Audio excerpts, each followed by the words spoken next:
Welcome, ladies and gentlemen, boys and girls, children of all ages. I am Sean Anderson, Most Valuable Podcast, and the upcoming segment is from our full Fast Break podcast that we recorded. And if you do want to check out that full podcast, head over to Blog Talk Radio/The Fast Break. You'll be able to find the full podcast over there.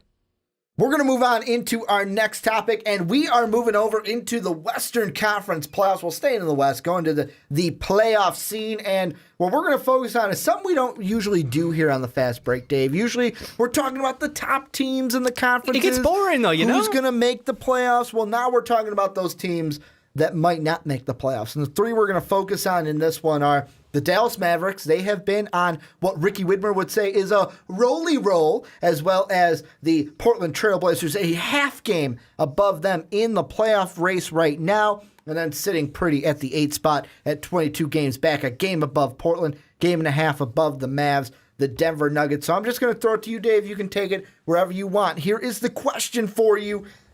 Can the Mavs or the Blazers steal the 8th spot away from the Nuggets, the nougaty goodnesses? The nougaty goodnesses. You know, I almost want to say both, but I know it's not possible. Both are going to take one spot. So I'm going to go with realistic expectations here. I think Portland is the team that is going to sneak their way in, and it's all because of that midseason trade, giving up Plumlee, getting Nurkic. He has been a dominant force after the All-Star break. Going into the break, he was building up his momentum. He was getting familiar with the system. But we've watched him put up performance after performance. In his last game, just while we're recording this, 28 points, 20 rebounds, 8 assists, 6 blocks, 2 steals. I understand Philadelphia. I will just asterisk that B right there. I understand it's Philadelphia. But still, he has had great performances after the break. He has been a dominant force both on the boards, in the paint, and just absolutely massacring teams. And this has been the rejuvenation of like him, because he was a very unhappy man, and in this trade has kind of brought him back. There was a concern about him not being a great locker room presence. I think that was just he didn't want to share, his role. He felt like he was kind of losing out. He was sliding down the role. So he comes in. He's big man on campus in Portland. He's taken over down low because guess what? They didn't have anybody down there. It was literally just Dame and CJ. And, well, we kept saying for the longest time they needed to add someone down and low. honestly, it's impressive because I didn't expect him to be this good. That's, so I think that Portland has the edge when we're talking about a team that is going to make it in that 8th spot, take over from the Nuggets. But this Dallas team, there's something about them, man. Something about this. That's what I was going to say. I think Dallas is the one. If we're talking either Portland or Dallas, taking the 8th spot away from the Nuggets, I think it's this Dallas team. And I mean, you look at what they have done, and I'm honing in on one person. It's got to be Dirty Dirk Nowitzki. I mean, I look at what he's done just since the calendar year turned over for March. Every single game has had at least 11 points, the lowest being that game in Atlanta. But even at 18-13 against the OKC Thunder, where they won 104-89. I mean, that's a matchup where I'm like, really? It wasn't close. Over the triple-double machine you did that? And then, I mean, he hits his, what was it, 30,000 point? I was underselling you, Dirk. I was underselling you. 30,000 point club. 30,000 against the Lakers. Club. Against the Lakers. Like 25 points in that game, 11 boards. He's turning back the 3 clock. triple-doubles. This is a guy, along with what they've had. I mean, Yogi Ferrell has had some good games in this late season for what he has played. I mean, the little Curry. Seth Curry playing like his big brother Steph, and he had 22 in that game against the Thunder. Harrison Barnes is kind of showing like, okay, why we went out and spent some money on you guys. People just don't want to give him credit. Well, it's one of those things where the team was. It's one of those things where it's like, really, you're not a player. You're the guy that's supposed to lead them to the playoffs. Barnes. This was a team that was a dumpster fire to start the season. We were talking about how they were tanking, like, and through that process of tanking. Well, I believe the phrase that you said was they basically open tryouted their way into a playoff race. You're damn right they did. Open tryouted, yeah, that's a verb. That's a verb now. It's impressive because basically it was just like, all right, so Dirk's hurt. We're not doing so great.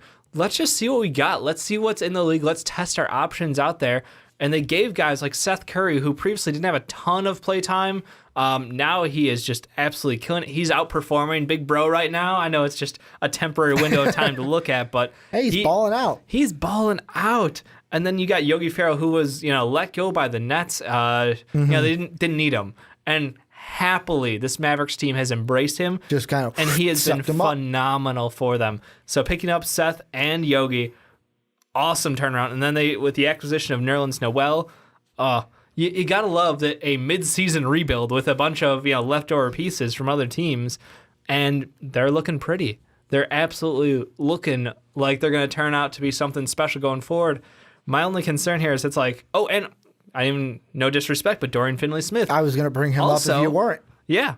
He has also been a nice surprise this season, quietly, but still, he's kind of like he's the backup to West right now, but it's still like, you know what? I've got confidence with him coming off the bench. I feel okay about that going forward.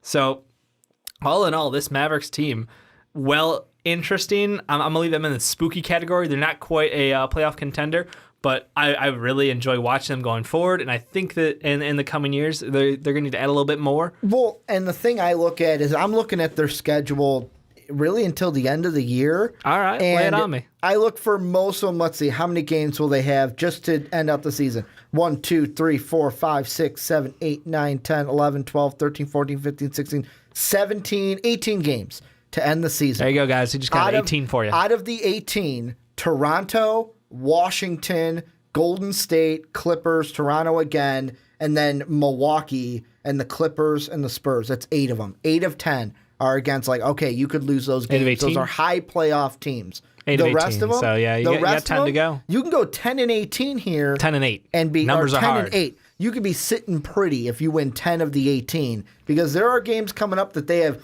Phoenix, which I know Phoenix has been kind of playing well, but I think Baby Bron is pretty good. I would take Dallas and their hot streak, their 4-game win streak into Phoenix. Absolutely. I would take Toronto, Washington. That's going to be interesting. I don't think they win those games on Monday and Wednesday. But then they get Philly on the road, a decimated Philly team without the process. Yep. And then you go ahead and go over to Brooklyn, and they could easily beat Brooklyn. Yeah, there are games here down the stretch. If they can throw in an upset, 1 or 2, then they could get in. the Thunder again. They beat the Thunder at home the first time. They get them again on March 27th. This is a team that I know, I said, they're not going to beat the Raptors and the Wizards, mainly because those are on the road. But if they do throw an upset there, hey, little brother could beat big brother on March 21st because it's a home game. So if he even plays, it's one of those things where the Warriors, maybe we won't play today. Maybe we'll just rest all of our starters. Yeah. So no, I think the Mavs are dangerous. I'll give you that. I'm still leaning towards the Trailblazers because look, we haven't even seen the best out of CJ this season. Mm-hmm. Dame gets hot. Again, that's one of the best backcourts, and you added someone who can be a dominant presence in the paint. This team, I think the Trailblazers are the guys. They're the ones who are going to slide in that 8 spot. I'm sorry, Nuggets. Here's a question for you. Now, while we're talking about both these teams maybe moving up, do you feel like the Nuggets are going to be unable to keep their spot in the 8? Do you think it's realistic to say that we're just discounting them? Be like, no, Nuggets are going to lose out. I was honestly thinking that. As you said, no, it's the Trailblazers. I thought in my head, I'm like, are we throwing some shade unintentionally at Denver on the nougaty goodnesses, as I said and I called them? By the way, little side note: if you guys haven't seen the clip from earlier this week where Plumlee just got kicked right in the plums. Nuggets, right in the plums, right in the Nuggets. Yeah. Go and watch it. It is. I really. It's hilarious. He got Draymond. He got Draymond. I think he did. He got more than Draymond on that one. He got knocked into next week. Ooh. But I mean, the one thing I will say, and after looking at the schedules, the Mavericks have the toughest schedule moving forward. They have the toughest one because I look at the Nuggets. Yeah, I see one Cleveland game. I see a Clipper game. They've got different opponents in their hard one. For the Nuggets, they've got 3 games coming up before the end of the season against the Rockets, 2 of which are in Houston. Ooh. They're not winning those games. They might win one. They might win the home game. They've got 2 against the Thunder, 1 on the road, 1 at home. They're playing a hot Miami team on the road in Miami. They're going to play Cleveland, like I said. So, I mean, looking at their schedule looking forward, I don't like that. I don't like having 3 against the Rockets, playing a hot Miami team that we're going to talk about later in the podcast. And then I look at Portland's, and I mean, they have some different ones where really it's just a Wizards game, a Spurs game, They have that same Miami team, and then the Bucks and the Rockets. Besides that, they have, to me, an easier schedule. They have a stretch in April. Like, once they get to April, they play the Suns, the T-Wolves, the Jazz, the T-Wolves, the Jazz. I know the Jazz are a playoff team. I like that stretch. You're sleeping on it, but the T-Wolves right now are only a game behind them. But if I'm the Blazers, I like that stretch. I do too. Better than the stretches that I've said for the Nuggets. The Nuggets have a 4-game stretch after they get through the Kings and the Lakers this week. They play the Clippers at home, the Rockets at home, then they play the Rockets on the road, and then the Cavs at home. And that is a bad That's week. a bad 4-game stretch. That's a potential 0-4. That is a bad 4-game stretch for Denver. So for me, if we're going off of schedules, I like the Trailblazers like you. If I'm going off of the eye test and what I've seen and from the Mavs play, are hot at home. I like the Mavs. The Mavs right now are 20-14 at home. So I mean, if you get them on home court, they show up. Not so great on the road though. But guess what? For the rest of the season, I don't know. I'm still leaning outside shot of the Trailblazers over the Nuggets. If you had to put me money down right now, I'm going with the Trailblazers at the 8 spot. The disappointing thing is the Timberwolves I mentioned earlier. They're 1 game behind the Mavs. And I want to be like, you know what? We were so close to being right. They could have been an 8th seed. They could have been an 8th seed, but Zach LaVine got hurt. Right. Basically, Tom Thibodeau is trying to coach them into a race. He's trying to coach them out of a lottery pick. Yeah, out of a lottery pick. But I mean... But no, I think there's no shot that T-Wolves get in beyond miraculous. So? I mean, let's throw out... They did just upset the Warriors. A game back from the Mavs, though. They upset the Warriors. They did. But I just without Zach there, can they keep it consistently? I don't think they can without Zach LaVine. It's just that's where I'm like, I see. Yes, you're doing good. You're on a 2-win roll right now. Respectable. You're respectable, but no, I'm sorry. I'm being realistic. They're not going to get in. They're not going to leap over the Mavs, over the Blazers, and over the Nuggets.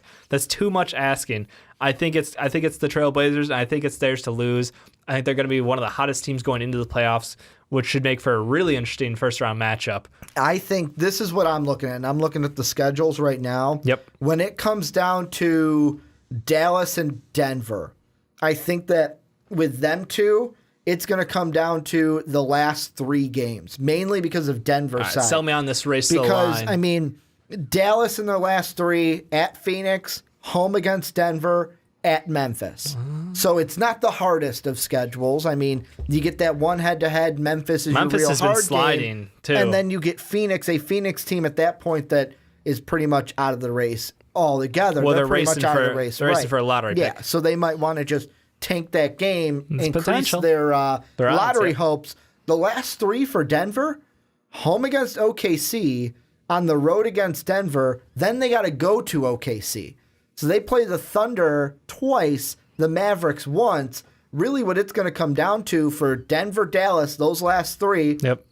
I'm going to give it in favor of Dallas because I think that I'm going to put Dallas as 2-1. They'll beat the Nuggets, beat the Suns. The Grizzlies could be their only loss there.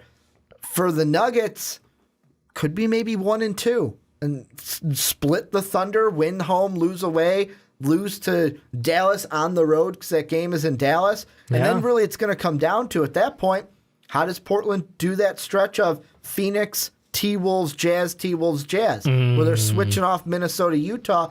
How do you play that out before you get Spurs and Pelicans to end the And that'll be a season, great both at matchup. home? That'll be a great matchup too. Down low to watch Cat versus Nurk. So I think that you're almost convincing me. You're almost convincing me to buy in on this Mavs team. I think we're. But I think they're just one. I think they're one player away. They're 1 year away. They got to keep growing, keep getting some more talent. And Dirk, I mean, it seems like next year should be the retirement tour for Dirk. Tour? Yeah, I want to see him healthy for a whole year. I think he's still got it. He's still got the shot. He's got the touch. You love watching him play. Especially how, that game where he got the 30,000 point, he was on fire to start. Yeah, He's he was. The teammates are just feeding them the ball. They knew that he was close. Yep. Just feeding them the ball, and he's like, I got a little nervous on the shot that would have done it, but good thing it went in. Good Fair thing it enough. went in. I was just waiting for a Shaq moment. Can you dig it? That ain't Dirk Especially style. when, he had that one. I can't remember what it was, but he had a moment like that. He had one where they put the PA mic on him and he took it from him. But Before we Sean move on, would be able to tell us. Sean is would. the Dirk fan. Sean loves Dirty Dirk, but this is where you guys come in. Let us know what you think of this race. I know the Nuggets. I feel like both me and Dave think the Nuggets are going to fall out. Dave's saying Trailblazers. I'm saying Mavericks are going to get that 8 spot when it's all said and done. But I want to know what you guys think. Let us know down in the comment section. Who do you guys got for the 8th spot in the West? We're going to get a lot of hate because of Jokic fans. I'm just telling you. We are. Thank you. Oh, shit. Oh, it's just one of our videos scared me a little bit. Don't forget to check out that one. And also don't forget to check out patreon.com/mostvaluablepodcast. But thank you so much for watching. We'll see you next time.